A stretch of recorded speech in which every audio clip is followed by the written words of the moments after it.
Hello everybody and welcome back. It's Asa the Greek, and today I'll be finally ranking the Projectedensgarden characters from my least to most favorite.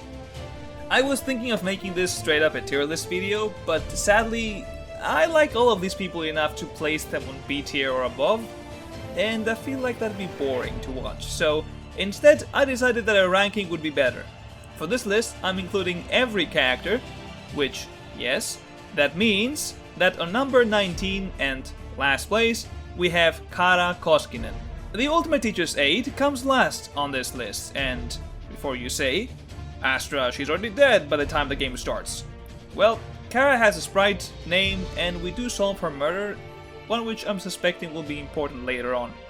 So in my books, Kara counts as a character of this cast and lands herself in the 19th place and D tier on the tier list. On number 18 and C tier, it pains me to say it, but it has to be Mara. I personally love her design and she seems to be a buffed gal, which I always love, but sadly, she hasn't done much. We are a chapter in and all she has done is shoot Grace, appearing in a CG shot, and then in chapter 1 she was just chasing after Ava before the execution started. And she hasn't said a word either, so until we get more Mara content, she'll have to remain at the bottom at number 18. At number 17, and starting with a B tier, we have Mark Mayhem Bursky. This placing hasn't really changed since the very first time we saw all these characters. I'm never really fond of characters that are too quiet, and sadly, Mark hasn't really done much to change my mind. The fact he only has 2 FTEs doesn't help either. I'm interested to see how his character will develop in the future, but for now, I have to place him at the bottom of the student body. At number 16, we have Mark's buddy, Jet Dawson. I think I'm more fascinated with the theories regarding Jet than the character himself, to be honest, and that's why he has the edge over Mark. Comic relief characters are fun and all, but they are rarely my favorites. Jet definitely has enough screen time, but would you count it as quality screen time?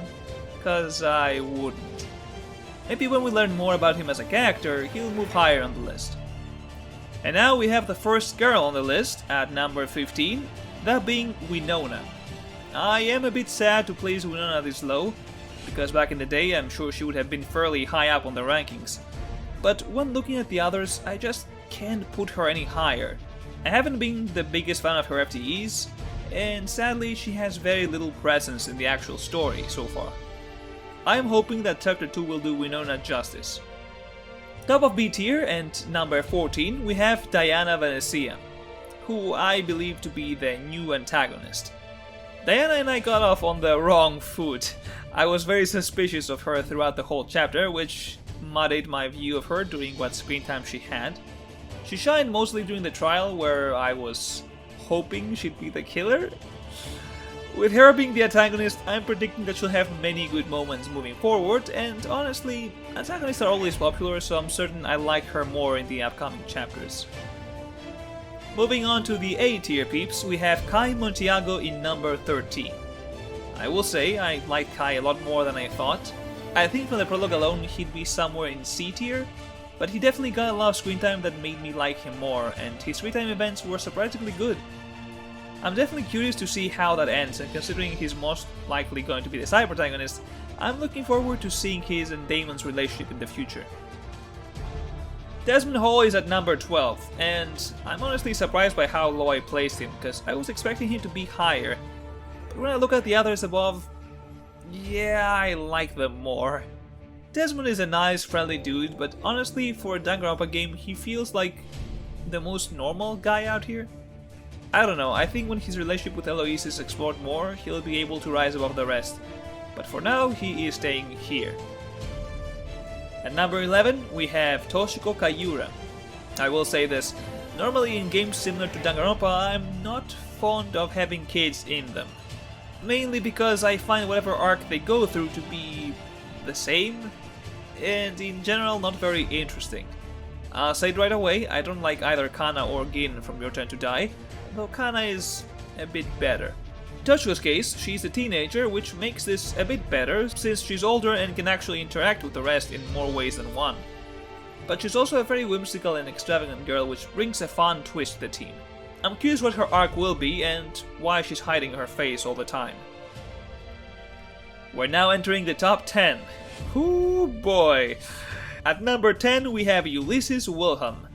Ultimate Historian is a very interesting talent to begin with, and Ulysses himself brings us lore regarding the world, which I appreciate, not gonna lie.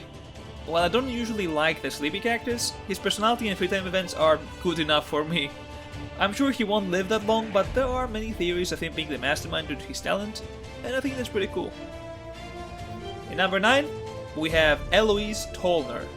I think something funny about this ranking of mine is how a lot of people that before playing Chapter 1 I assumed would be low are now very high. Eloise was my second least favorite girl when playing the prologue, because she seemed like the usual damsel in distress. The gentle and quiet girl that's just here to be wimpy and cry. And yet, I was pleasantly surprised to find out that she does have a backbone.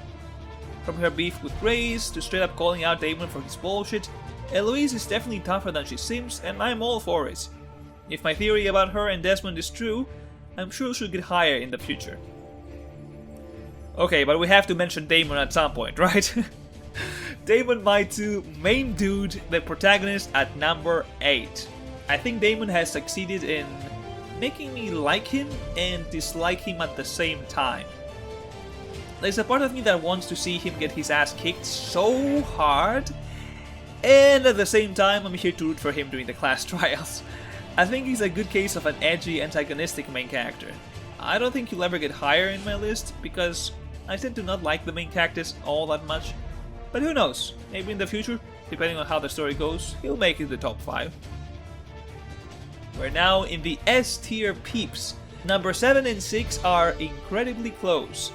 I had a hard time deciding who is higher than the other, and I think it sadly came down to muscles.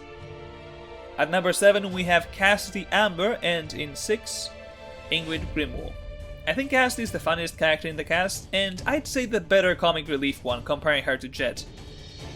Simply because despite her jokes, she does seem to try and help when she can, and she can be useful at times. And we do learn more about her through the FTEs, unlike Jet. One thing to note is that her VA does a phenomenal job, making her sound even goofier too. As for Ingrid, I'm sorry, Mother Cactus? Gotta love that! She's a very gentle and pleasant girl. I know she's not going to survive, but I really hope she does, because she's just the sweetest. I think the only reason Ingrid edges out over Cast is... yeah, because I love Buff Cactus, especially in Danganronpa. Which means we're now in the top 5. The 5 cactus I like the most.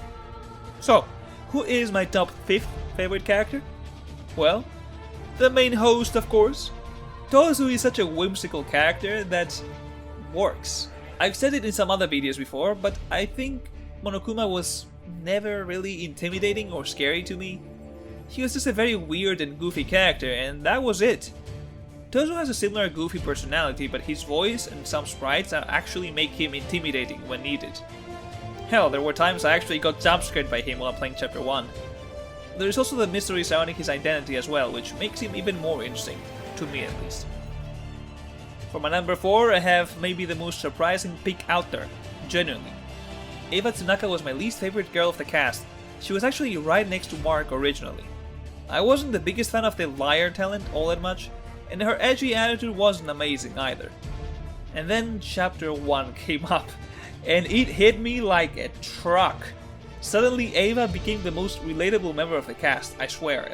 If it wasn't so insistent in making Diana the culprit, and suffering through 2 hours of argument altercation, I would be devastated by the outcome of the trial.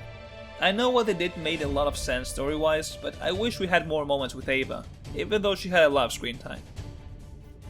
Okay, you knew he was going to be high. The myth, the legend, the king of the seas, Jean Delamere. He is my top 3rd favorite character here. Firstly, buff character. Secondly, leadership qualities. Thirdly, he's just a Chad. Jean is the definition of don't judge a book by its cover. While he looks like a pirate and you think he's just a himbo, Jean is surprisingly knowledgeable and a pretty decent and friendly dude. I know he won't be living for much longer, but I'm hoping we get to see more of him in the upcoming chapters. Because he's just that dude, and people need to like him more. Come on, he's great, look at him! At the second spot, we have my favorite girl of the cast, Grace Madison. I'm sorry, but loud, foul mouth girl? Yes sir! Grace is a character with no real filter, getting in fights, making fun of others, and is even out here flexing her sex life to Winona. I know people are going to say that we know little about her, which is true, but she has gotten enough screen time for me to like her. Gotta love a strong bitch, I'm sorry. I'm hoping to see more of her in the future, maybe even show how she's taking Vulcan's death. Some comments in another video of mine pointed out that she didn't look all that well after Ava's death too, so maybe more development regarding her regret of wanting Ava gone, only for her to die in such a horrible way? Who knows? Well, there's only one character left. Is anyone surprised? Wolfgang Akre takes the #1 spot for me. He was my favorite from the audition phase, and to this point, it hasn't really changed. Design-wise, I'm a big fan of characters in suits that instantly boost their scores right away. He's also a leader figure of the cast, another trait I like in characters. He's morally good for the most part, which I do like, and it's done in a way that is actually interesting. He's not some saint, he's a person with flaws, which I appreciate, and his story is also very interesting. I'm really curious to find out what happened with his parents. And yes, Diana's flashbacks were also really good. I think I've noticed that most characters that I really like are characters that die in their stories. I think that's because you get the complete story of the character. You're not left with the question of, what happens next? How will they react to X or Y? Or will they change in the future in a way I won't like? It might not be the healthiest way to pick characters, but that also helps his case a little bit. So, there we go. These are my official rankings of the Eden's Garden cast. You can see the final tier list here too, I would assume. And with that, this is the last Eden's Garden video I have planned for now. Crazy how we've reached that point again. Unless any other random theory pops to my mind, the next BG video will not be coming out anytime soon. Let me know who's your favorite character in the comments below, but that will be all for today. Thank you for watching, and until the next video, do take care, and I'll see you next time. Bye bye.